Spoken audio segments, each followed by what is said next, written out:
શિક્ષક મિત્રો, આપણે આજે મોડ્યુલ 9 જી શાળા એપ એના મુદ્દા જોઈએ કે જી શાળા એપ શું છે, વર્ગખંડમાં શિક્ષકોને જી શાળા એપ કેવી રીતે ઉપયોગી છે, વર્ગખંડમાં જી શાળા ઉપયોગ કેવી રીતે કરતો તેની માહિતી, વર્ગખંડમાં જી શાળા એપનો ઉપયોગ, જી શાળા એપ વિડીયોનો ઉપયોગ કેવી રીતે કરશો, વર્ગખંડમાં જી શાળા એપમાં સિમ્યુલેશનનો ઉપયોગ કેવી રીતે કરવો, જીવ વિજ્ઞાન, વર્ગખંડમાં જી શાળા એપમાં સિમ્યુલેશન ઉપયોગ કેવી રીતે કરશો, રસાયણ વિજ્ઞાન, અને વર્ગખંડમાં જી શાળાનો ઉપયોગ કેવી રીતે કરશો, ગણિતમાં.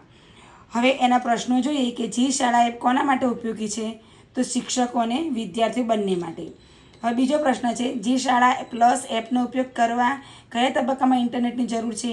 અધ્યાપન કાર્ય દરમિયાન, ઇન્સ્ટોલેશન કર્યા પછી, ઇન્સ્ટોલેશન કરતી વખતે કે ઇન્ટરનેટની જરૂર પડતી નથી? તો જવાબ આવશે ઇન્સ્ટોલેશન કરતી વખતે. હવે ત્રીજું જોઈએ, જી શાળા એપનો ઉપયોગ કરવા નીચેનામાંથી શું સાચું છે? હંમેશા ઇન્ટરનેટ જરૂરી છે, પહેલી વારના ઇન્સ્ટોલેશન માટે જ ઇન્ટરનેટની જરૂર છે, માત્ર પેનડ્રાઈવની જરૂર હોય છે કે એક પણ નહીં? તો સાચો જવાબ આવશે પહેલી વારના ઇન્સ્ટોલેશન માટે જ ઇન્ટરનેટની જરૂર હોય છે. હવે શિક્ષકો જી શાળા એપ પ્લસ એપનો ઉપયોગ કરીને વર્ગખંડની પ્રવૃત્તિમાં વિદ્યાર્થીઓને અસરકારી રીતે કેવી સામેલ કરી શકાય? તો માત્ર શિક્ષક જાતે સિમ્યુલેશન કરીને, શિક્ષકો વિદ્યાર્થીનો સિમ્યુલેશન ઉપયોગ જાતે જ કરવા બોલાવીને, માત્ર શિક્ષક વિડીયોના માધ્યમથી ભણાવીને, કે જી શાળા પ્લસ એપમાંથી પીપીટી બનાવીને? તો જવાબ છે શિક્ષકો અને વિદ્યાર્થીનો સિમ્યુલેશનનો ઉપયોગ જાતે જ કરવા બોલાવીને. હવે પાંચમો પ્રશ્ન જોઈએ કે જી શાળા પ્લસ એપની મદદથી કયો મુદ્દો સરળતાથી શીખવી શકાય?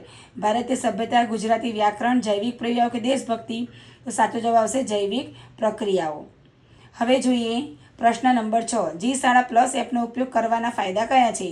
તો વાસ્તવિક જીવનની પ્રવૃત્તિઓ અસરકારક રીતે સમજાવી શકાય છે, વિદ્યાર્થીઓને પ્રયોગશાળામાં લઈ જવાની જરૂર પડતી નથી, પ્રયોગશાળામાં થતા અકસ્માત થતી હાનિને ટાળી શકાય. તો આ બધા જ જવાબો સાચા છે. તો ઉપરોક્ત તમામ જવાબ આવશે.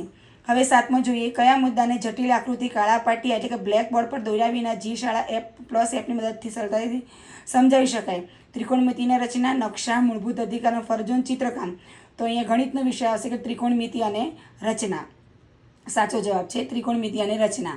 હવે 8મો પ્રશ્ન જોઈએ કે જી શાળા પ્લસ એપમાં કયા ધોરણ માટે વિષયવસ્તુ આપેલ છે? ધોરણ 1 થી 5, 6 થી 8, 6 થી 10 કે 6 થી 12? તો 6 થી 12 જવાબ આવશે. હવે જોઈએ 9મો પ્રશ્ન, નીચેનામાંથી કયા વિષયનો સમાવેશ જી શાળા પ્લસ એપ કરવામાં આવે છે? ગણિત વિજ્ઞાન ટેકનોલોજી, ગણિત અંગ્રેજી, ગણિત વિજ્ઞાન ટેકનોલોજી અંગ્રેજી, વિજ્ઞાન અને ટેકનોલોજી સામાજિક વિજ્ઞાન? તો સાચો જવાબ આવશે ગણિત વિજ્ઞાન અને ટેકનોલોજી. હવે 10મો પ્રશ્ન, જી શાળા પ્લસ એપમાં અધ્યયન સામગ્રી કયા સ્વરૂપમાં આપવામાં આવી છે?